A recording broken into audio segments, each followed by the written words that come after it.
Well, first of all, thank you, Philip, and also Pippa for organizing this. I'm very happy to be a part of this. I was also very fortunate to have been one of the first visiting fellows of the Cruise project, and I very much enjoyed my stay in Cambridge, and hopefully we will meet again in Cambridge live at one point. But thank you so much. Well, as the title indeed suggests, I would like to address one of the questions raised by Pippa, the materiality of writing and to what extent that affects the affects scripts. And I would like to look at the Anatolian hieroglyphs. And for that, we have to move to Anatolia, which was dominated in the 2nd millennium BC by the Hittite Empire from around 1650 till 1180 BC. And in this Hittite Empire, 2 writing systems were in use. The cuneiform script, that was a script taken over from Mesopotamia via Syria, and also an indigenous writing system, the Anatolian hieroglyphs. And the Hittites made use of various writing materials. The best attested one is clay. We have 10,000s of cuneiform tablets on clay, but also metal and stone. And another material they used, which has not come down to us, is wood. We know that wooden documents existed because texts refer to wooden records and to scribes on wood. Well, if you turn to the Anatolian hieroglyphs, as I said, it's an indigenous writing system. It has only been deciphered in the 1970s, so well, relatively recent, and there's still a lot of things to do and things to be discovered. And we know it was used for the Luwian language. Luwian was a language closely related to Hittite, both Indo-European languages, and it is generally assumed that Luwian was spoken by the majority of the people. But the origins of the script are somewhat debated. Some think it was already in use from the early 2nd millennium onwards. Some dated later to the 15th century, but it continued to be used till at least 700 BC.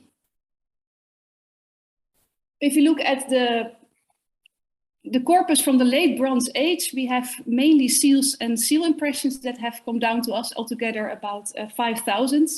And these are overall relatively short inscriptions, mainly containing the title and the name of the seal owner. And we also have some monumental inscriptions in stone, some also quite short, only indicating, for example, with inscriptions. I hope you can see my cursor. Just indicating the name of the deity or royal figure involved. We also have some longer inscriptions, such as this one, the Jalbord inscription by Tudgalia. But the bulk of our material stems from the Iron Age. Computer says no, what's happening here? Yeah, there we are. So the more substantial text dates from the period after the Hittite Empire, when the Anatolian hieroglyphs continue to be in use, mainly in the so-called Neo-Hittite states in the southeast of Turkey and the north of Syria. And there we have all kinds of inscriptions on stone, which can be blocks of stone or just written directly on natural rocks, or we also have inscriptions on metal objects and some graffiti. And from this period, from the Iron Age, we also have a handful of private documents that have come down to us on lead strips. So if you look at the geographic distribution, you see that all the sites marked in red, those are sites where inscriptions from the late Bronze Age have been discovered. So that's the area around the capital, but also all the way to the west of Anatolia. And whereas in the later Iron Age, we see that the use of Anatolian hieroglyphs is really centered more in these 2 areas, all the sites marked in black.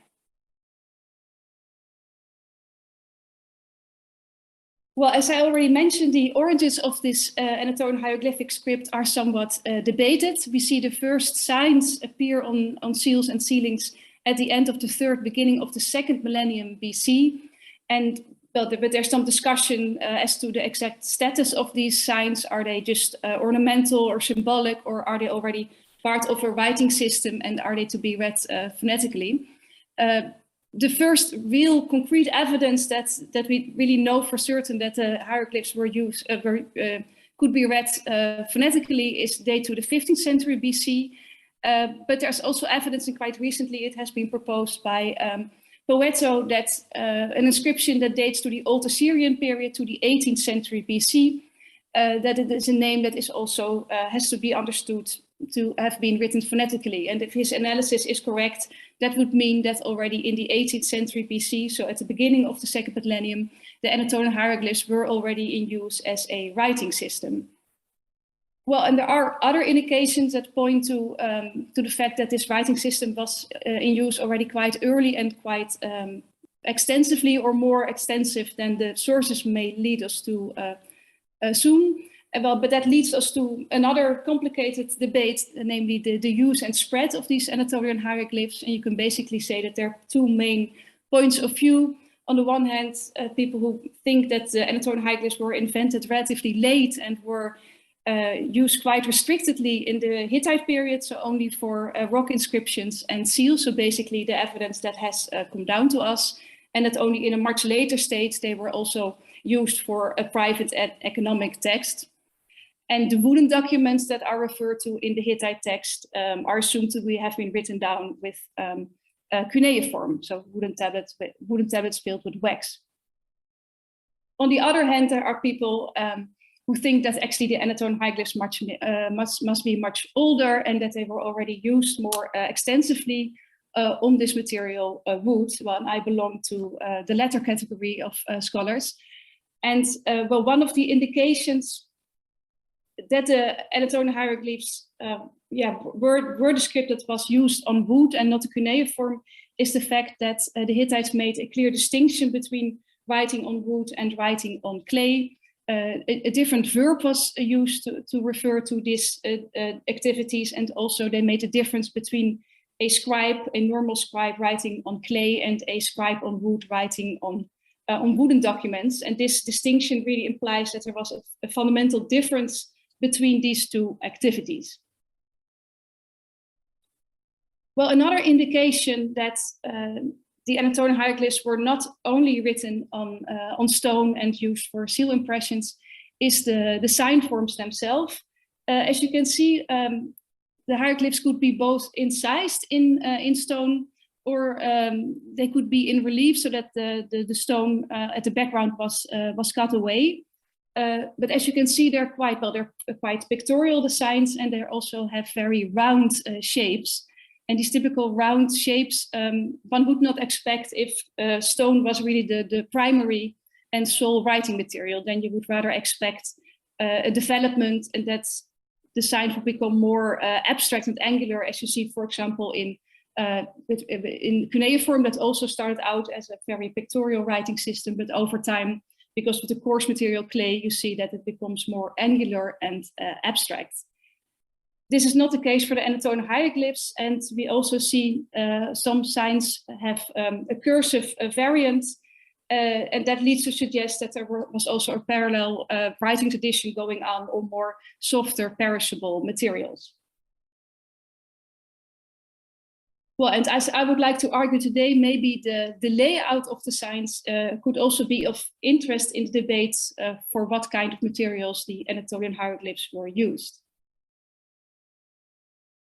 Before I address the layout, I would just to give you some brief basic facts about the writing system, because I think it will be helpful to understand the layout of these texts. So the writing system consists, we have about over 500 signs, and they can be used as logograms that we tend to transcribe in Latin, or they can function as determinatives that can be placed before or after the word. Or they can have a syllabic value, and we have signs indicating vowels or consonant vowels. And in some very rare occasions, you have more complex signs that consist of consonant, vowel, consonant, or sometimes even consonant, vocal, consonant, vocal signs.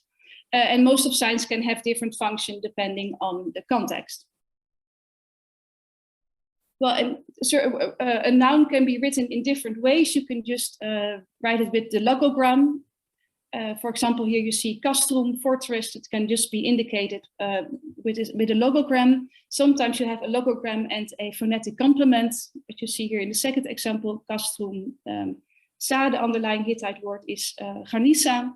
Or it can be spelled fully phonetic, as you see in the latter example. And here there's even a preceding logogram here functioning as a determinative. So there are different ways in which a word can be spelled. Well, if you now look at the writing direction, we see that the script was written in boustrophedon, so from left to right, right to left, the way as the plow goes. And you have to look at the orientation of the signs to know where to start. And you have to look at feet and head, and they have to be facing you. So here, an example, you see this person facing us, so we know that we have to start writing here. And then it continues like this, and then it continues here from left to right, etc. So you have these long horizontal lines that are subdivided with vertical lines. And in these horizontal lines, there are small vertical columns that usually consist of 2 or 3 signs, sometimes 1, sometimes 4. And ideally, one of these vertical columns indicates one word. So you have to go make a horizontal movement like this, and then go from up and down, up and down. And as I said, they like to start the beginning of the line with a new word, and sometimes they also use word dividers to indicate the start of a new word. You see here in this letter, this is done quite consistently. Every time you see this word divider, and every time it's on top of the vertical column. So well, they fill out the column with one word. You can also see that basically the whole writing surface is being used. They didn't like to leave gaps, and therefore they sometimes made use of so-called space fillers. Here, for example, you see that this is a sign for woman. The feet is T, and this is na, so that's the spelling of the word for woman in the accusative singular. So actually the word finishes here with this sign, but then there's still space left, and that is filled with an extra sign, in this case, the vowel E. But this vowel has no grammatic or no linguistic function, and so therefore we tend to place it in superscript, indicating that it is there, but it doesn't really have a function. So it's really used to fill up the line. And here similarly, you have the negation ni. It really is in the European language, so you have ni, E, and then to fill the gap, the vowel sign for A is included. So you see they had this, and I must say actually these examples are a bit misleading in a way. They're a bit exceptional because overall they tend to fill up the space with a vowel sign that is that corresponds to the last vowel of the sign. So one normally would expect actually after na to have an A here. These letters are a bit exceptional in this respect. But this is quite a common phenomenon. And also, especially also in the more monumental inscriptions, you see that they really took great care in the arrangement of the signs. They didn't like to leave gaps or empty spaces, or they also didn't want any overlap. So sometimes you see that they play with the size of the sign shapes or the orientation, so to really make sure that it really nicely fitted the whole writing surface.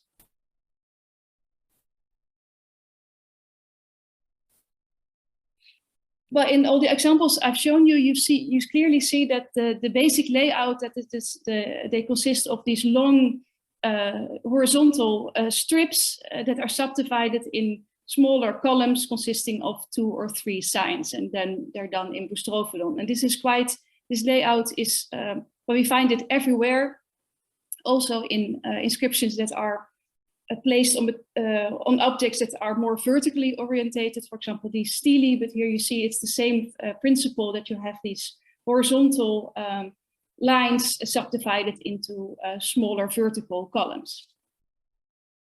And also here, for example, this statue of a lion, you see that they stick to this format. Here you see that over the body of the lion, these strokes of writing, they run up and down. So basically, regardless of the material, of the shape of the material, they have this typical format, always these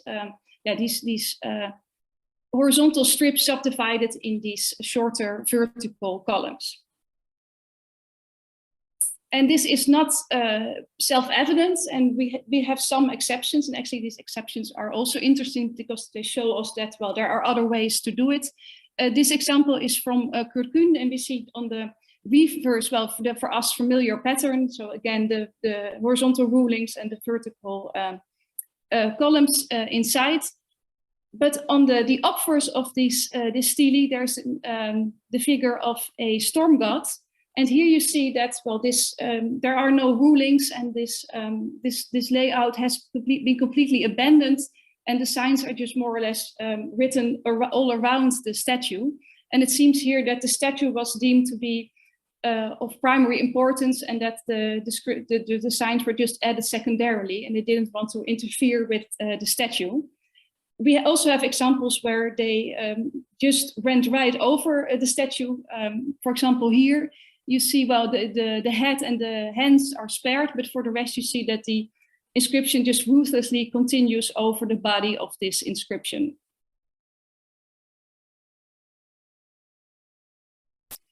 We only have very few documents that were not written down on stone.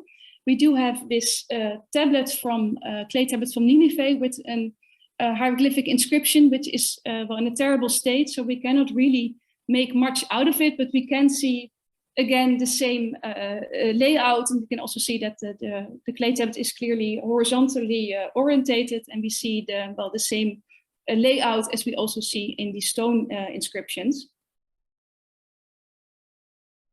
And it also applies to the lead strips that we have. We have a number of letters found in Assur and some other fragments of lead strips.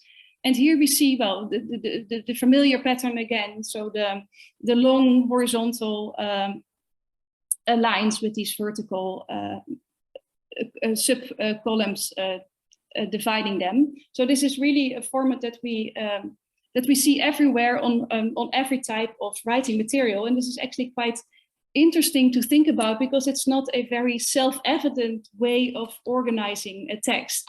And if you look, for example, at other contemporary writing systems, we see that most of the time they're just linear, in the sense that it's just one sign after another. For example, linear A or linear B, or the Cyprominoan, or also the early alphabetic inscriptions in the cuneiform. They basically all have just one sign after another, and not this peculiar sort of mini vertical columns within a line.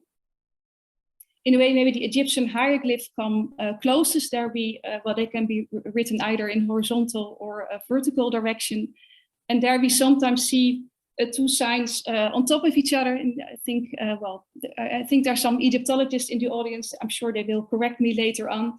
But as I understand it, it's important in the case of Egyptian hieroglyphs that the hieroglyphs sort of fill a virtual block or a quadrant, and that the signs can be adjusted in size to make sure that that there are no gaps, or sometimes they can be placed next or on top of each other.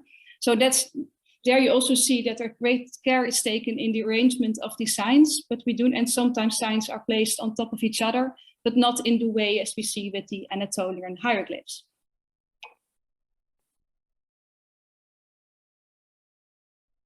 So where does this typical layout of these Anatolian hieroglyphs come from? It has been suggested that some of the layout features were inspired by seals, and also this vertical alignment in columns of the signs.